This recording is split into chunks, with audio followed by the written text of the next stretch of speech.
épaisse témoignent aussi en Algérie des grands changements climatiques. C'est-à-dire que les changements climatiques n'est pas un phénomène récent, mais il a toujours existé. Mais ça, on peut l'inscrire dans un contexte de variabilité climatique. Ici, ça s'est fait dans les alentours de Jaffa, donc qui témoigne que la température, que le climat avait toujours une variabilité. Donc, quelle est la relation entre le climat et l'économie? Pour la croissance économique, et donc pourquoi la croissance économique est à l'origine du changement climatique? La croissance économique, dans sa forme actuelle, nuit à l'environnement. Elle puise le capital naturel en détruisant les ressources non renouvelables comme les matières premières, les sources d'énergie. Elle dégrade les écosystèmes, appauvrit la biodiversité et perturbe le climat.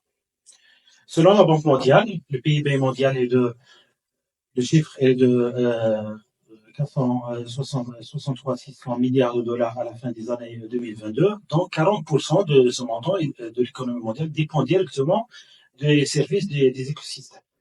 Il s'agit par exemple des pollutions naturelles, du cycle de l'eau, de la régulation climatique, ou tout simplement de la pollinisation des abeilles, etc.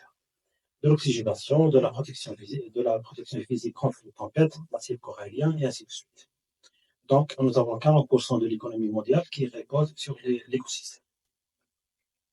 Selon les travaux de la Banque mondiale, le changement climatique pourrait contraindre 216 millions de personnes à migrer à l'intérieur de leur propre pays d'ici 2050. Des foyers de migration climatique, ce qu'on appelle les foyers de migration climatique, vont apparaître dès 2030.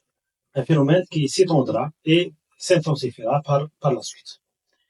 Les dérèglements du climat pourraient en effet inputer la production agricole, en particulier dans les régions du monde qui souffrent déjà d'une insécurité alimentaire. Par ailleurs, l'activité agricole, l'exploitation des forêts et le changement d'affectation des terres contribuent aussi au changement climatique puisqu'ils sont à l'origine d'environ 27% des émissions mondiales des gaz à effet de serre. C'est pourquoi le secteur agricole occupe une place centrale dans la lutte contre le défi climatique. Il est possible aussi de réduire les émissions et d'accroître la résilience, mais cela suppose des évolutions sociales, économiques, technologiques majeures. Par ailleurs, les priorités en matière d'action climatique diffèrent sensiblement d'un pays et d'un secteur à l'autre. L'urgence et l'ampleur du défi exigent des pays qu'ils apprennent rapidement les uns des autres, qu'ils s'adaptent à leur propre situation et qu'ils fassent preuve d'audace et impliquant des politiques qui permettent d'infléchir la courbe des émissions tout en améliorant les moyens de subsistance. Au-delà des enjeux de transition énergétique et d'élaboration d'un modèle économique soutenable, le processus de changement climatique est d'ores et déjà a des conséquences négatives mesurables. Moindre rendement agricole, baisse de l'offre de travail, croissance plus faible de la productivité. Il s'agit alors de prendre dans cette mesure les entreprises et plus généralement les économies sont susceptibles de s'adapter et d'innover afin d'en atténuer les conséquences néfastes. Les travaux examinés relèvent à ce stade une adaptation relativement limitée des entreprises aux conséquences du changement climatique. En Algérie, nous avons donc un plan qui s'appelle le plan national de climat, qui est un instrument destiné à atténuer, s'il est appliqué, à atténuer les conséquences des changements climatiques. Donc, à l'instar des pays de sa région, l'Algérie est particulièrement affectée par la désertification et la dégradation des sols. Les zones du territoire qui reçoivent plus de 400 mm de pluie par an se limitent à une bande d'un maximum de 150 km de profondeur. À partir du littoral et la variabilité du climat et les événements climatiques extrêmes constituent un sérieux défi pour la population, pouvant accroître leur insécurité alimentaire et freiner le développement socio-économique du pays. Le plan national climat, le PNC, constitue la pièce maîtresse de l'approche stratégique de l'Algérie pour contrer les effets du changement climatique. Il présente un ensemble d'actions qui contribueront à atteindre des objectifs en matière d'adaptation aux impacts des changements climatiques et de réduction des émissions de gaz à effet de serre. Alors que les impacts du dérèglement climatique se multiplient et constituent une réelle menace pour la prospérité du monde, l'Algérie a adopté une démarche volontaire pour lutter contre les changements climatiques et de s'adapter aux nouvelles conditions climatiques du pays. Donc, le gouvernement souhaite accélérer la mise en œuvre de l'accord de Paris, ratifié par décret présidentiel en 2016, confirmant la contribution déterminée au niveau national, le CDN, de l'Algérie. Cette dernière stipule que l'Algérie s'engage à réduire ses émissions de gaz à effet de serre à 22% à l'horizon 2030, dont 7% avec ses propres moyens et 15% conditionnés par un financement international. La ville, donc, dans la ville et le changement climatique. La ville est la première source de CO2. Les villes contribuent des émissions de CO2. Les villes contribuent largement au changement climatique. Activités industrielles, consommation des ménages, éclairage public, etc. Selon l'ONU, générant 70% des émanations des gaz à effet de serre de CO2 dans l'atmosphère. Dans le monde, et des volumes très significatifs d'autres gaz à effet de serre. Les émissions émanant des transports augmentent au rythme alarmant de 3% par an, chargeant l'air des villes de CO2, de monoxyde de carbone et de dioxyde de sulfate, de nitrogène, etc. Selon les prévisions du World Urbanization Prospects de l'ONU, en 2030, le monde devrait compter 41 mégapoles de plus de 10 millions d'habitants chacune. On estime que Tokyo restera la plus grande ville du monde en 2030, suivie de près de Delhi. Les villes les plus dynamiques seront en Asie et en Afrique. Mais les villes ne sont pas moins victimes des évolutions climatiques qu'elles accélèrent.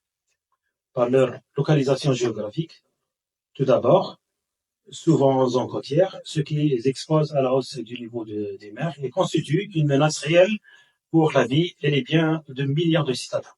Donc, vous voyez la carte de l'Afrique, la distribution des grandes villes sont pratiquement sur toutes les côtes africaines.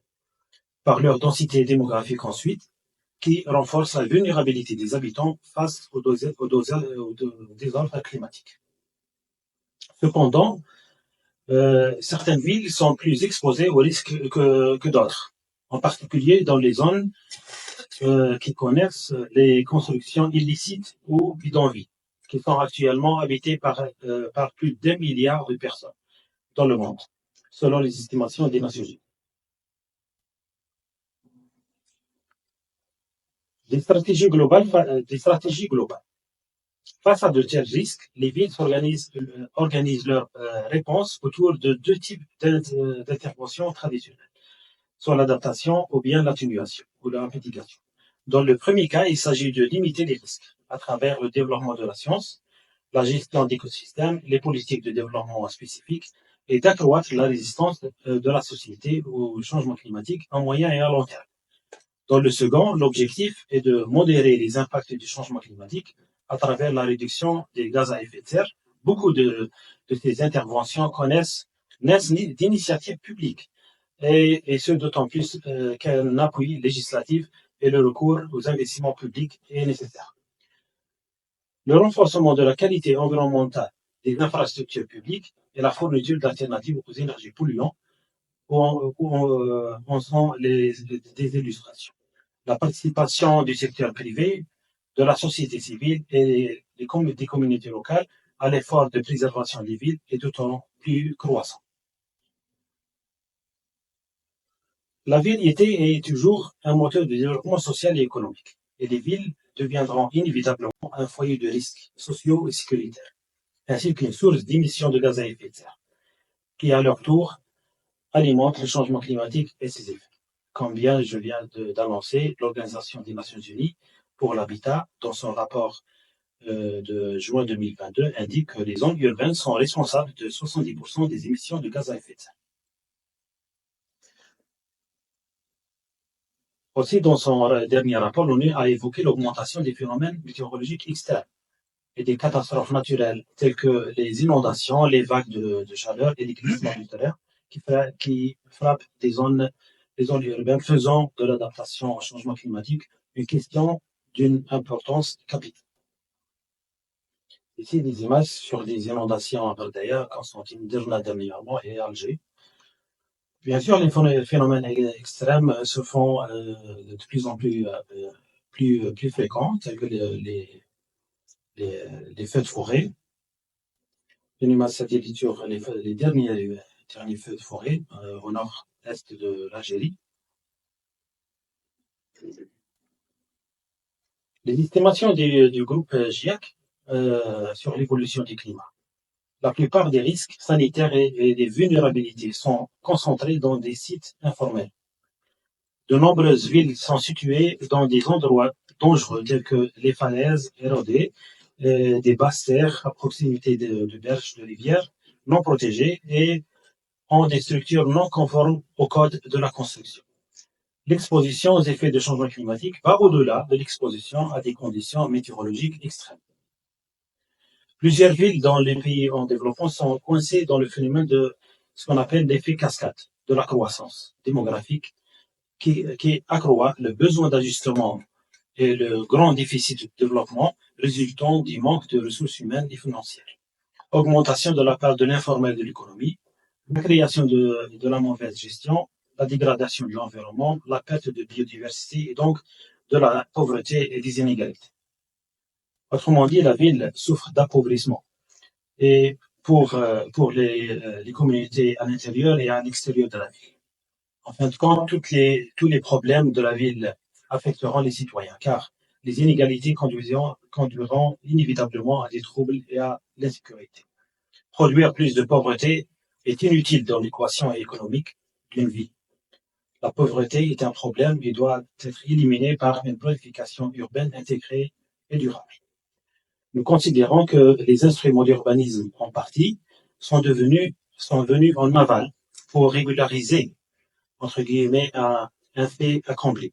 Les lois 0815 et 2255 sont des exemples reflétant une situation irréversible et surtout prothétique. Les villes ne sont pas seulement des objets de politique, mais qu'elles doivent façonner leur propre stratégie et leur interprétation d'une politique urbaine nationale. Je souhaite, en fin de compte, en fin de cette communication, vous donner une idée sur la consommation de l'énergie en Algérie. Ce graphique trace la consommation de l'énergie par secteur en Algérie. Pourquoi je parle de l'énergie? Parce que l'énergie, c'est la source des émanations de gaz à effet de serre. Donc, selon le rapport du ministère de l'Énergie, ça c'est le rapport 2021, 2022 nous l'avons pas encore, sur la consommation finale de l'énergie. Nous avons 47% de la consommation finale de l'énergie dans les ménages, donc l'habitat, les équipements et le commerce. 24% de consommation d'énergie finale, c'est l'industrie. Et le transport consomme 29% de l'énergie produite finale. C'est-à-dire que nous avons une énergie de près de plus de 50,2 millions de tonnes équivalent pétrole. Et la distribution là devant vous donne une idée très claire sur la consommation. Si on interprète ces chiffres ou ce graphique, interprétation des données de consommation d'énergie par secteur. Consommation d'énergie finale, nous avons 50,2 millions de tonnes équivalent pétrole. Et la consommation des ménages, elle est de 23,50 millions de tonnes équivalent pétrole. Alors que nous savons que la déperdition calorifique par ménage, elle est plus de 50%. Ça, c'est pour les logements OPJ ou logements ADN. Pour les constructions, les autres constructions individuelles ou, en parlant des les constructions inachevées, les déperditions calorifiques dépassent les 70%. Mais on va prendre 50%. 50%, c'est 11,8 millions de tonnes équivalent pétrole. C'est plus de 10 milliards de dollars.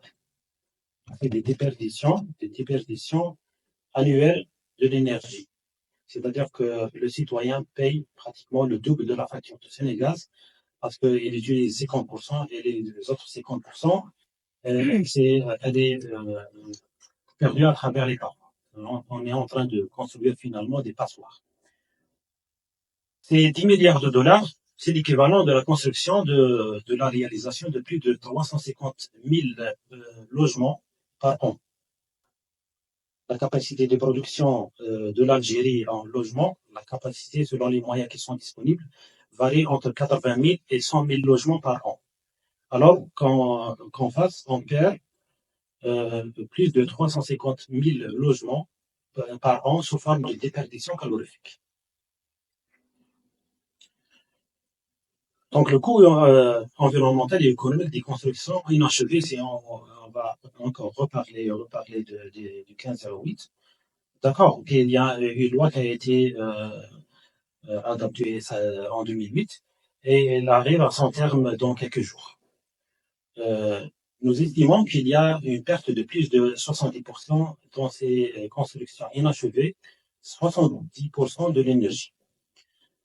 À notre sens, il faut adapter les lois en budgétisant ces lois, parce qu'on ne peut pas changer un environnement urbain qui date de plusieurs décennies, juste avec un texte. Il faut un budget pour changer l'environnement urbain. Donc, notre approche, elle est une approche environnementale qui consiste à reprendre ces lois en adoptant une dimension environnementale qui consiste à réduire les déperditions calorifiques.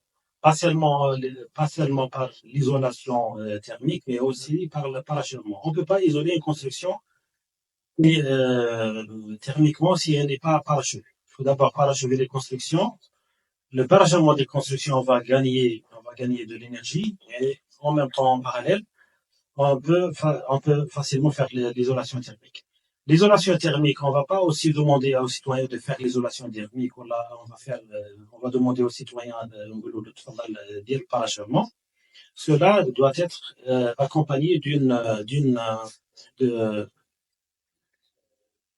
loi ou bien des procédures incitatives qui incitent le citoyen à finir la construction, bien parachever sa construction, à faire de l'isolation thermique. Tel que par exemple, je dis à titre d'exemple, on peut payer aux citoyens la facture de Sénégal pendant une année ou bien pendant 2 années. Et ça coûte moins cher, largement moins cher que les déperditions que nous sommes en train de faire actuellement. Donc, l'approche sur le parachèvement et l'isolation des constructions. Nous aurons le gain de l'énergie de plus de 10 milliards de dollars par an. Et bien sûr, par conséquent, la réduction des émanations des gaz à effet de serre. Nous aurons la réduction de l'empreinte carbone. Bien sûr, la création de beaucoup d'emplois.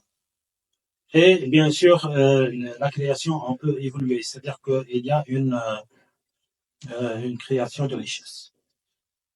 Bien sûr, l'amélioration de l'environnement urbain est une conséquence tout à fait naturelle à cette opération. En haut, vous voyez un quartier non achevé et en bas, voici les résultats qui ont été faits. Ça, c'est dans un autre pays.